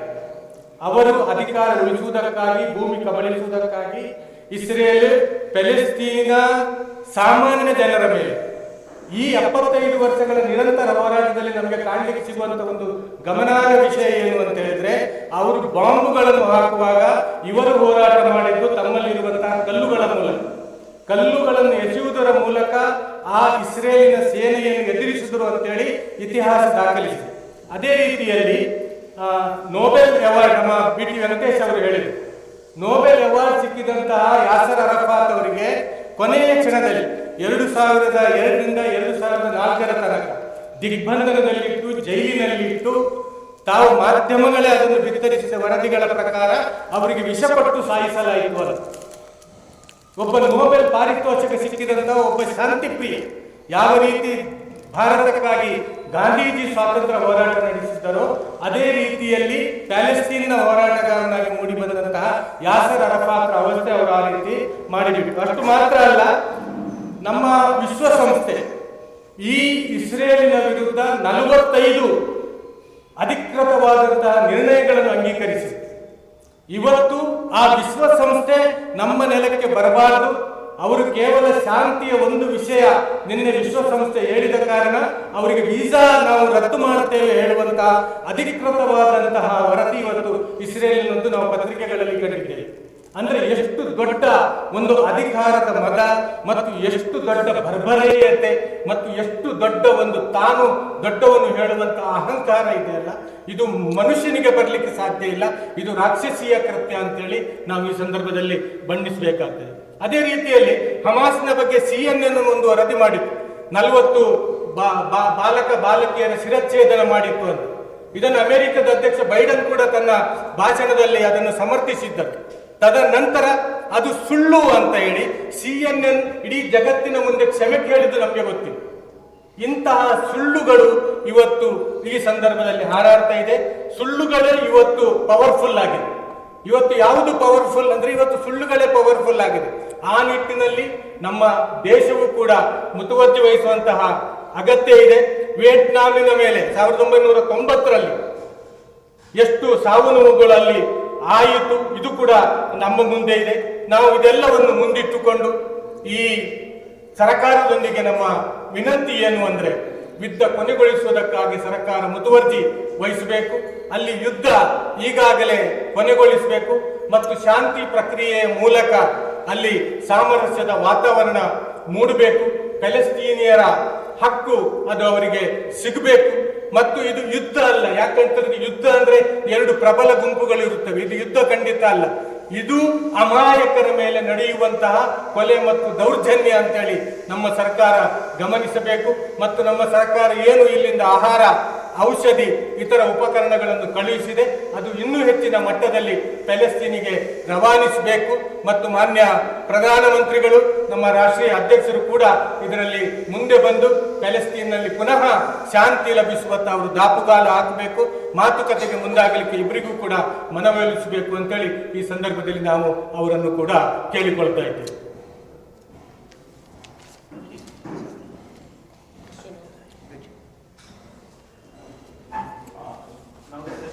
Open for your questions. You can direct your question to any of the speakers.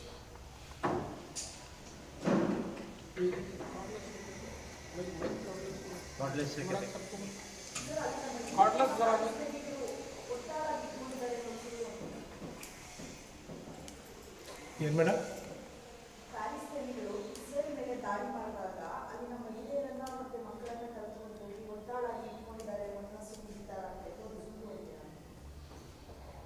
ಅದ್ರ ಬಗ್ಗೆ ನಮ್ಮ ರಾಷ್ಟ್ರೀಯ ಹೊಣೆಗಾರರು ಕೂಡ ಆ ಬಗ್ಗೆ ಏನು ಇಷ್ಟು ತನಕ ಹೇಳಲಿಲ್ಲ.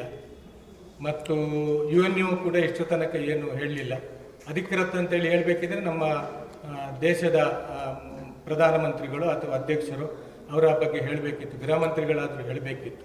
ಆ ಬಗ್ಗೆ ಅವರು ಇಷ್ಟರವರೆಗೆ ಅದರ ಬಗ್ಗೆ ಏನು ವಿಷಯವನ್ನು ಮಾತಾಡಲಿಲ್ಲ. ಅದರಿಂದ ಅದನ್ನಷ್ಟು ಇಷ್ಟು ಬೇಗ ವಿಮರ್ಶಿಸುವುದು ಸರಿಯಲ್ಲ ಅಂತೇಳಿ ನಮ್ಮ ಭಾವನೆ.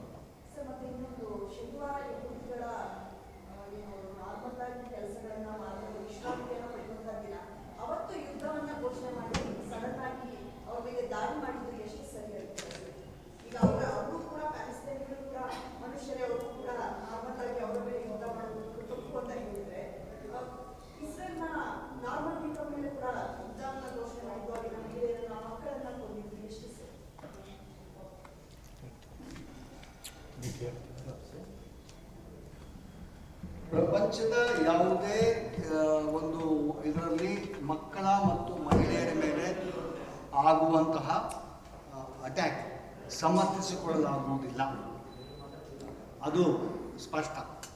ಆದರೆ ಒಂದು ಸ್ಥಿತಿಯ ಬಗ್ಗೆ ವಾತಾವರಣ ಹೇಗೆ ಉಂಟಾಯಿತು ಅನ್ನೋದು ಸಂಬಂಧಪಟ್ಟಂತೆ ನಾವು ಯೋಚನೆ ಮಾಡಬೇಕಾಗುತ್ತೆ. ನಮ್ಮಲ್ಲಿ ಇವತ್ತು ನೀವು ಹನಾ ಅಶ್ರಾವಿ ಅವರು ಪ್ಯಾಲೆಸ್ತೀನ್ ನಾಯಕತ್ವದ ಒಬ್ಬ ರೆಪ್ರೆಸೆಂಟ್ ಆಗಿದ್ದು ಅಂತವರು ಕಳೆದ 4 ದಶಕದ ಕೆಲಸ ಮಾಡ್ತಾರೆ. ಅಶ್ರಾವಿ ಅವರು ನಿನ್ನೆ ಕೊಟ್ಟಿರುವಂತಹ ಒಂದು ಪತ್ರಿಕಾ ಇದರಲ್ಲಿ 2 ರೀತಿಯಾದಂತಹ ಒಂದು ಮಾಧ್ಯಮದ ವರ್ತನೆ ಇದೆ.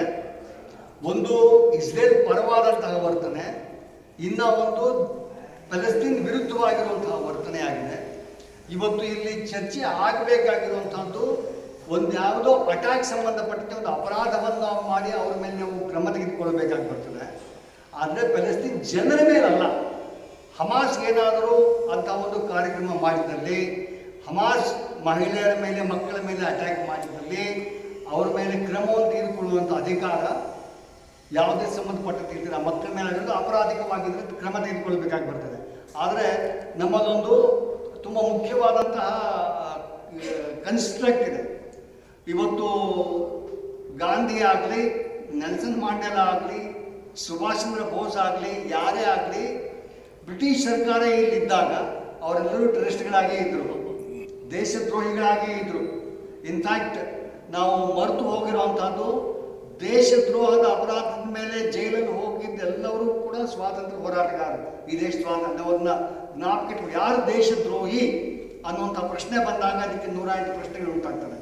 ಅದೇ ರೀತಿಯಲ್ಲಿ ಪ್ಯಾಲೆಸ್ತೀನಿಗೆ ಸಂಬಂಧಪಟ್ಟಂತೆ ಬಂದಾಗ ಕೂಡ ಯಾರು ದೇಶದ್ರೋಹಿ, ಒಬ್ಬರ ದೇಶದ್ರೋಹಿ ಇನ್ನೊಬ್ಬರ ಸ್ವಾತಂತ್ರ್ಯ ಹೋರಾಟಗಾರ ಅನ್ನೋದು ನಮಗೆಲ್ಲರೂ ಗೊತ್ತಿರುವಂಥ, ನಾವು ಸ್ವಾತಂತ್ರ್ಯ ಪಡೆದಂಥ ದೇಶವಾಗಿ ನಮಗೆ ಅದರ ಇತಿಹಾಸವನ್ನು ನಾವು ತಿಳ್ಕೊಂಡಿರುವಂಥದ್ದಾಗಿದೆ. ಆದರೆ ಇಲ್ಲಿ ವಿಪರ್ಯಾಸ ಅಂತಂದರೆ ತನ್ನ ದೇಶದಲ್ಲೇ ಜನರನ್ನು ತಮ್ಮನ್ನು ಹೊರಗಿರುವಂಥ ಒಂದು ವ್ಯವಸ್ಥೆ ಇದೆ. ಬ್ರಿಟಿಷರು ಕೂಡ ಮಾಡಿರಲಿಲ್ಲ, ನಮ್ಮ ದೇಶ ನಮ್ಮನ್ನು ಹೊರಗೆ ಹಾಕಿರಲಿಲ್ಲ. ಅವರು ನಮ್ಮ ದೇಶಕ್ಕೆ ಬಂದರು, ಆಮೇಲೆ ನಾವು ಹೋರಾಟ ಮಾಡಿ ಅದನ್ನು ಕಳಿಸಿದ್ವಿ. ಆದರೆ ಇಲ್ಲಿ ಆಗ್ತಿರೋದ್ರಿಂದ ಏನು ಅಂತಂದರೆ, ಇಸ್ರೇಲ್ ಹೊರಗಿನಿಂದ ಬಂದಂಥ ಇಸ್ರೇಲಿಗಳು ಅಲ್ಲಿದ್ದಂಥ ಸಾವಿರಾರು ವರ್ಷಗಳ ವಾಸವಾಗಿರುವಂತಹ ಪ್ಯಾಲೆಸ್ತೀನರನ್ನು ದೇಶದಿಂದ ಹೊರಗಟ್ಟಿದ್ದಾರೆ. 6 ಕೋಟಿ ಜನರನ್ನು ಹೊರಗಟ್ಟಿದ್ದಾರೆ. ಇದು ಇಂದು ನಿಲ್ಲಬೇಕಾದ ಅವಶ್ಯಕತೆ. ಸೊ ಹಾಗಾಗಿ ನಾವು ಒಂದು ಇವತ್ತು ನೀವು ಹೇಳೋ ಪ್ರಶ್ನೆ ಪ್ರಕಾರ ಅದನ್ನ ಐಸೋಲೇಷನ್ ಮಾಡಲಾಗ್ತಾ ಇದೆ. ಮೊದಲನೇದಾಗಿ ಇದು ಪ್ರತೀಕಾರಕ್ಕಲ್ಲ. ಇದು ಯಾವುದಾದ್ರೂ ನಿಮಗೆ ತಪ್ಪು ಅಂತಿದ್ರೆ ಕ್ರಮ ತೆಗೆದುಕೊಳ್ಬೇಕಾಗಿ ಬರ್ತದೆ. ಕ್ರಮ ಯಾರ ಮೇಲೆ ತೆಗೆದುಕೊಳ್ಬೇಕಾಗಿ ಬರ್ತದೆ, ಯಾವ ವ್ಯಕ್ತಿಗಳ ಮೇಲೆ ತೆಗೆದುಕೊಳ್ಬೇಕಾಗಿ ಬರ್ತದೆ. ಅದನ್ನು ಬಿಟ್ಟು ನೀವು ಅತ್ಯಂತ ನೆಮ್ಮದಿಯ ಚಿಕ್ಕ ಬಡಜೀವನ ನಡೆಸ್ತಿರುವಂಥ ಆಡಿನ ಜನ, ಗಾಜಾಸ್ಟ್ರಿನ ಆಡಿನ ಜನ, ಅವರ ಮೇಲೆ ನೀವು ಸಾವಿರಾರು ಮಂದಿಯನ್ನು, ಅಲ್ಲಿರೋ ಆಸ್ಪತ್ರೆಗಳನ್ನು, ಚರ್ಚ್ಗಳನ್ನು, ಮಸೀದಿಗಳನ್ನು, ಶಾಲೆಗಳನ್ನು, ಮನೆಗಳನ್ನು ಬಾಂಬ್ ಹಾಕ್ತೀನಿ ಅಂತಂದರೆ ಇದು ಯಾವ ರೀತಿಯಾದಂತಹ ಒಂದು ಕ್ರಮ? ಈ ಕ್ರಮ ನಿಲ್ಲಬೇಕು. ಜನಾಂಗ ದ್ವೇಷದ ಒಂದು ಕ್ರಮವಾಗಿದೆ. ಇದು ಜನಾಂಗ ದ್ವೇಷದ ಕ್ರಮ. ಇಸ್ರೇಲ್ ಸಂಬಂಧಪಟ್ಟಂತೆ ಇದಕ್ಕೂ ಮುಂಚೆ ಕಳೆದ ಒಂದು 6 ತಿಂಗಳ ಹಿಂದೆ ನಿಮಗೆ ಇಸ್ರೇಲ್ ಅಪಾರ್ಥೈಡ್ ಇನ್ ಇಸ್ರೇಲ್ ಒಂದು ಯುನೈಟೆಡ್ ನೇಷನ್ನ ಮತ್ತು ಎಲ್ಲ ಕಡೆಯಿಂದ ಇರುವಂತಹ ಒಂದು ರಿಪೋರ್ಟ್ಗಳು ಬರಲಾಗಿತ್ತು. ಯಾವ ರೀತಿಯಲ್ಲಿ ಕರಿಯರನ್ನ ಸೌತ್ ಆಫ್ರಿಕಾದಲ್ಲಿ ಹೊರಗಿಡಲಾಗಿತ್ತು, ಅದೇ ರೀತಿಯಾಗಿ ಪ್ಯಾಲೆಸ್ತೀನಿಯರನ್ನ ಇಸ್ರೇಲಿಗಳು ಹೊರಗಿಡ್ತಾ ಇದ್ದಾರೆ, ಅದೇ ರೀತಿ ಡಿಸ್ಕ್ರಿಮಿನೇಷನ್ ಮಾಡ್ತಿದ್ದಾರೆ ಅಂತ ಹೇಳಿ ನಡೀತಾ ಇತ್ತು. ಇವತ್ತು ಒಂದು ಪ್ಯಾಲೆಸ್ತೀನಿಯರ್ ಸಿಕ್ಕಿದೆ ಅಂತಂದ್ರೆ ಅವರ ದೇಶದಲ್ಲಿ ಅವರನ್ನು ಹೊರಗೆ ಹಾಕಲಾಗ್ತಾ ಇದೆ. ಅದು ನಮ್ಮಲ್ಲಿ ತುಂಬ ಗಮನವಿಡಬೇಕಾದ ಅವಶ್ಯಕತೆ ಇದೆ. ಇವತ್ತು ಹಮಾಸ್ ಹುಟ್ಟಲಿಕ್ಕೆ ಕಾರಣ ಕೂಡ ಅದೇ. ಏಕೆಂತಂದರೆ ಒಂದು ರಾಜಕೀಯವಾಗಿ ಒಂದು ನಿರ್ಧಾರ ಮಾಡಲಿಕ್ಕೆ ಇಸ್ರೇಲ್ ಒಪ್ಪದೇ ಇರೋದ್ರಿಂದ ಇವತ್ತಿಗೂ ಕೂಡ ಜನರನ್ನು ತಳ್ಳಿ ತನ್ನ ವಿಸ್ತೀರ್ಣವನ್ನು ಬೆಳೆಸ್ಕೊಳ್ತಾ ಇರೋದ್ರಿಂದ ಇವತ್ತು ಜನರಿಗೆ ಸಿಕ್ಕಿದೆ, ಆ ಹೋರಾಟ ಮಾಡ್ತಿದ್ದಾರೆ. ಇನ್ಫ್ಯಾಕ್ಟ್ ಅಕ್ಬರ್ ಹೇಳಿದಾಗೆ ಕಳೆದ 50 ವರ್ಷ ಬರೀ ಕಲ್ಲಿಂದ ಹೊಡಿತಾ ಇದ್ರು, ಅವರು ಗನ್ನಿಂದ ಕೊಲ್ತಾ ಇದ್ರು. ಅದು ನೀವು ಚಿತ್ರಗಳನ್ನು ನೀವು ಗೂಗಲಲ್ಲಿ ಹುಡುಕಿ ನೋಡಿದ್ರೆ ಪ್ರತಿ ವರ್ಷದ ಇತಿಹಾಸ ನೀವು ಹುಡುಕ್ತಾ ಹೋದ್ರೆ ಪ್ಯಾಲೆಸ್ತೀನ್ ದೌರ್ಜನ್ಯದ ಬಗ್ಗೆ ನಿಮಗೆ ಸಂಪೂರ್ಣ ಮಾಹಿತಿ ಸಿಕ್ಕತ್ತೆ. ಸೊ ಆ ನಿಟ್ಟಿನಲ್ಲಿ ನಾವು ಇದನ್ನು ನೋಡಬೇಕಾದ ಅವಶ್ಯಕತೆ ಇದೆ. ನಾವು ಒಂದು ಹಮಾಸ್ನ ಅಟ್ಯಾಕನ್ನು ಮಾಡೋದನ್ನ ಮಾಡಿದ್ರೆ ಹಮಾಸ್ ಮೇಲೆ ಕ್ರಮ ತೆಗೆದುಕೊಳ್ಳಿ. ಆದರೆ ನೀವು ಜನ ಅಂತ ಒಂದು ಸಂಘಟನೆ ಅಸ್ತಿತ್ವಕ್ಕೆ ಬರುತ್ತೆ ಅಂತಂದರೆ ಅದಕ್ಕೆ ಕಾರಣ ಯಾರು, ಅಂಥ ವ್ಯವಸ್ಥೆ ಹುಟ್ಟಾಕಿದ್ದು ಯಾರು, ಈ ಪ್ರಶ್ನೆಗಳನ್ನು ಕೂಡ ಮಾಧ್ಯಮ ಎತ್ತಬೇಕಾದ ಅವಶ್ಯಕತೆ. ಮಾಧ್ಯಮಕ್ಕೆ ಅದರ ಜವಾಬ್ದಾರಿ ಇದೆ. ಇನ್ಫ್ಯಾಕ್ಟ್ ಅಂತಾರಾಷ್ಟ್ರೀಯ ಮಾಧ್ಯಮ ಒಂದು ಪ್ಯಾಲೆಸ್ತೀನ್ ಹೋರಾಟಕ್ಕೆ ಸಂಬಂಧಪಟ್ಟಂತೆ ಕಳೆದ ದಶಕಗಳಲ್ಲಿ ನಿಂತಿರೋದ್ರಿಂದ ಕಾರಣವಾಗಿ ಆ ಹೋರಾಟಕ್ಕೆ ಒಂದಿಷ್ಟು ಬೆಂಬಲ ಇದೆ. ಐ ಥಿಂಕ್ ಆ ಬೆಂಬಲ ಇಂದಿಗೂ ನಿಲ್ಲಬೇಕಾಗಿದೆ, ಬೆಳಿಬೇಕಾಗಿದೆ.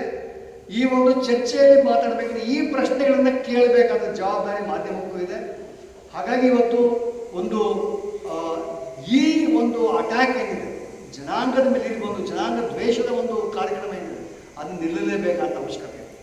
ನಾಳೆ ಇವತ್ತು ನಾವು ನಿಮಗೆ ಅಪಾರ್ಧಿ ಇತಿಹಾಸ ಗೊತ್ತಿರೋರಿಗೂ ತಿಳಿದಂಥ ವಿಷಯ, ಕರಿಯರನ್ನು ಬಹುಸಂಖ್ಯಾತ ಕರಿಯರನ್ನು ಆಫ್ರಿಕಾದಲ್ಲಿ ಕೆಲವು ಊರುಗಳಲ್ಲಿ ಜೈಲಿನಲ್ಲಿಟ್ಟಂತೆ ಇಡಲಾಗಿತ್ತು. ಇವತ್ತು ನಿಮಗೆ ಎಂಟೈರ್ ಗಾಜಾ ಏನಿದೆ ಅದೊಂದು ಓಪನ್ ಏರ್ ಜೈಲು. ಅಲ್ಲಿಂದ ಆಚೆ ಬರಲಿಕ್ಕೆ ಯಾವುದೇ ಒಬ್ಬ ಪ್ಯಾಲೆಸ್ತೀನಿಗೆ ಅವಕಾಶ ಇಲ್ಲ, ಎಲ್ಲಿಗೂ ಹೋಗ್ಲಿಕ್ಕೆ ಅವಕಾಶ ಇಲ್ಲ, ಎಲ್ಲಿಗೂ ಹೋಗ್ಲಿಕ್ಕೆ ಅವಕಾಶ ಇಲ್ಲ. ಎಲ್ಲಿ ಹೋಗೋಕ್ಕೆ ಪ್ರಯತ್ನ ಮಾಡೋದು ಗುಂಡಿಟ್ಟು ಕೊಲ್ಲಾಗ್ತದೆ ಅಂತ ಒಂದು ವ್ಯವಸ್ಥೆಯಲ್ಲಿ ಹುಟ್ಟಾಕಿದೆ. ಸೊ ಆ ಒಂದು ವಾತಾವರಣ ಬದಲಾಗಬೇಕಾದ ಅವಶ್ಯಕತೆ ಇದೆ. ಗಾಜಾದವರೆಗೆ ಮಿಕ್ಕ ಪ್ಯಾಲೆಸ್ತೀನ್ ಭಾಗಕ್ಕೆ ಹೋಗ್ಲಿಕ್ಕೆ ಅವಕಾಶ ಇಲ್ಲ.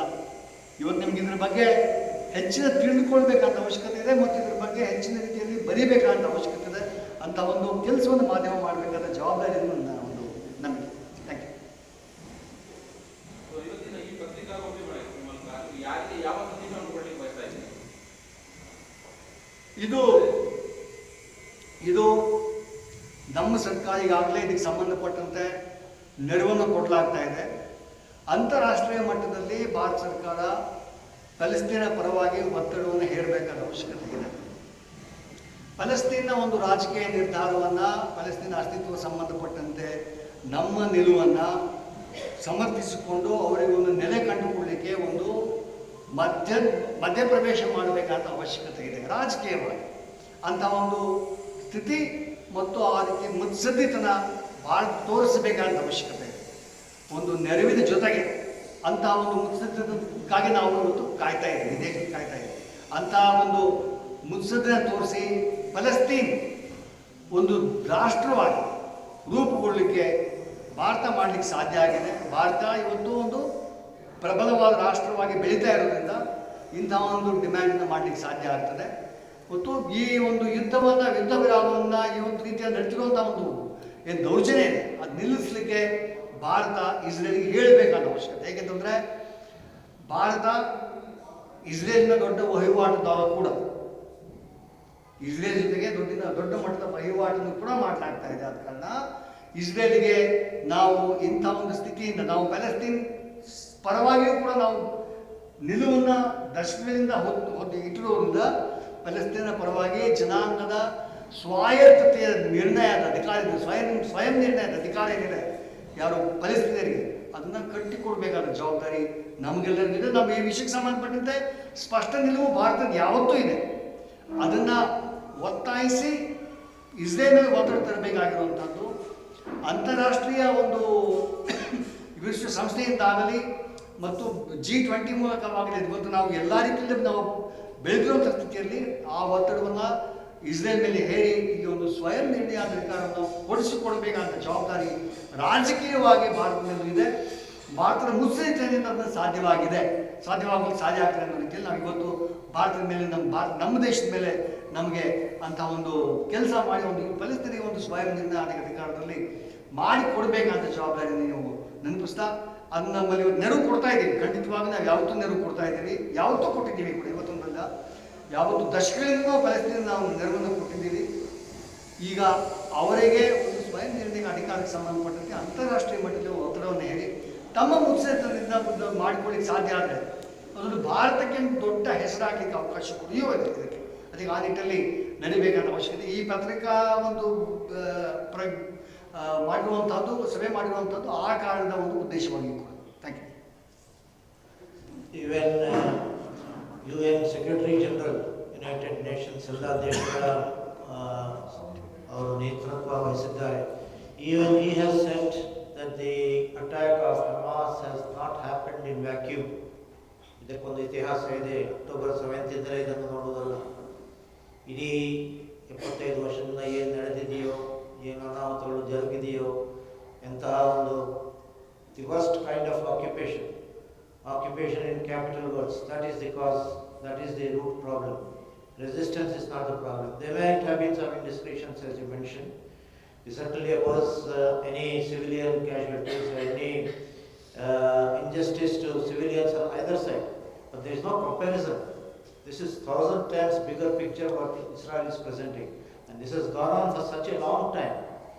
So let us not confuse the issue. The focus should be on, whilst we also condemn the civilian casualties on the other side, the larger picture should not be lost sight of. It is not naming an organization so and so which is important. It is standing up for the cause of justice. This problem has been neglected for such a long time. There should be political resolution for this. The world should stand in support of common civilians. Palestinians is what is at stake. It is not just Hamas, it is not just a organization. It is the entire population which is being subjected to the most inhumane treatment ever seen in history.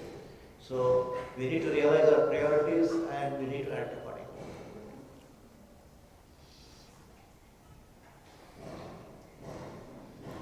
So far what we have done so far, because it's been from a long time, so far what all has been taken? I mean, to understand solidarity, prayers are very important. At the same time, technically what has been done so far?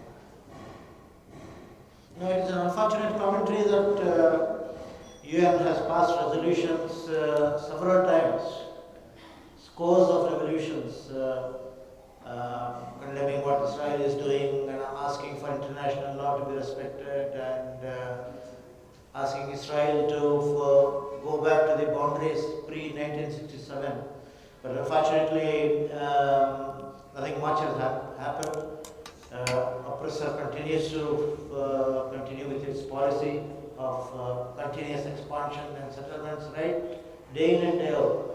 So this public opinion should build up. People should exert pressure on their governments, and as has been said, the permanent solution is to find a state for the Palestinians. So ಆದಿಶಯಲ್ಲಿ ಎಲ್ಲರೂ ಪ್ರಯತ್ನ ಮಾಡಬೇಕಾಗಿದೆ, public opinion ಅನ್ನು mobilise ಮಾಡಬೇಕಾಗಿದೆ, ನಾವು ಒತ್ತಡವನ್ನು ಹೇರಬೇಕಾಗಿದೆ, and we should make sure that this happens. So you're talking about public opinion. When we try to raise a public opinion, will there be details? I get you. Yeah. I can get you. Tell me. I mean, as I mentioned, like, we need to raise public opinion. How it happens is by protest and all that. When people are trying to protest in favor of anything, but they will need it. It's a responsibility of any civil society to raise its voice. It's absolutely essential. Whether violence happens in a particular place or whether the state opposes it, but it's needed that voice of the people need to be heard. That's something which is the case. Now the question here is whether it is question of Manipur, whether it is question of Palestine, any of these are crises that have been created by the state. It's a crisis that is created by the state. And here in this particular case, it's a crisis created by the state of Israel. It is necessary and it needs to be made accountable for the same. There is a need. And it's need that the international community to speak in terms of that. There is a need that there is a political resolution to this kind of crisis that we are facing. That's essential part of it. Two, that as we have been part of this movement for so many years and we have been espousing the cause of Palestinians. You understand that India has been always been espousing the cause of the Palestinians and also an independent Palestinian state. It's a very strange country that it was in existence, somebody else came into the place as a small colony, and today they have occupied the entire space and made the original inhabitants run away from their own state, and they kept them in as the rest of them as prisoners within its states with little or no civil rights are concerned. You should understand that a good reading of the situation in Palestine would go to show they have little or no civil rights at all. They don't have a right of a citizen, the kind of rights that we have. So such is the situation, and therefore there is a need. The kind of anger, the kind of resistance that happens from Palestine is because of the continued violence of decades over them. And every effort that was made to get into a political resolution, whether it was the PLO or any other kind of entities, that has been sabotaged by Israel for last 60 years. It's the reality. Whether there's 15 days war in Gaza and other areas which occupied the spaces, or other parts, northern part of Palestine, as it was occupied and became virtually colonies of Israelis were settled, that are being settled even as on this day, pushing the Palestinians out of their own land. I think this is a reality which have been witnesses to it. There is hell amount of material available for you to understand what exactly the kind of violence that they have been subjected to over the decades. I think there is resistance. It is responsible to the international community to address the same and ensure that the violence should stop. This is not a war. There is nothing called war between Palestine and Israel. Palestine does not have an army. It has got nothing. Zero. Except some population. Israeli army is the army of Palestine too. You should understand that. So in the construct of the word which is being employed as war, itself demonstrates that it's being presenting Palestinians as an adversary against whom the act is being done. That's something that is absolutely false, wrong, and it should stop. I think Western media is doing this kind of practices. In fact, when we are talking in terms of the instance, the take of number of persons being kidnapped, they're held hostage, is one of the arguments that's being done. So many people have been killed in this particular end from Israel is also being sent down. We have come across, these are not information that have been come out and specifically accepted by anybody out there. Neither the international community talks in terms of. Media has been talking on this particular accident, concepts, and we have also seen these kind of things having happened earlier in the history too. The construct of weapons of mass destruction in Iraq, we are aware of that particular thing. The weapons of mass destruction never existed in Iraq, but we had US attacked Iraq and 20 years of occupation and destruction of the country that has taken place, which is a situation which we see. A similar situation is Russia, at least Russia is doing in Ukraine and we support Ukraine. But whereas when we talk in terms of Israel, the Palestine is concerned, we support Israel. I think how this double standards there in the international media, how the double standard in the international community needs to be exposed by the media, the independent, vigilant media. I think there is a need for the same. And I think that gives strength to the movement of people for self-determination. I think that's something should be the way forward. So precisely for that reason, we are demanding that immediately the Israel state should stop bombing, it should stop any kind of violence against people, and normalcy needs to be arrived. That's essential. मायूसी की इस वक्त कोई ज़रूरत नहीं है. We don't have to despair, we don't have to feel disappointed. We have driven British out of India, isn't it? And through non-violent means. So this importance of standing up for the cause of truth, for the cause of justice, whatever the odds may be, we should have enough courage and gumption to stand up for the cause of justice. And this should happen more often. It should happen in a sustained manner. Results will come. And it is not that the cause is difficult or easy. It is a question of always being on the side of justice and truth. That is what matters. Be it lone voice, nevertheless, we have to do the right thing.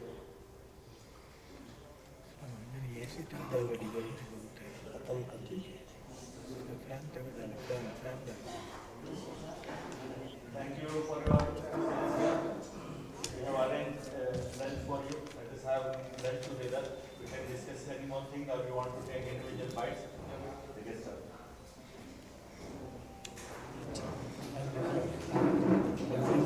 It's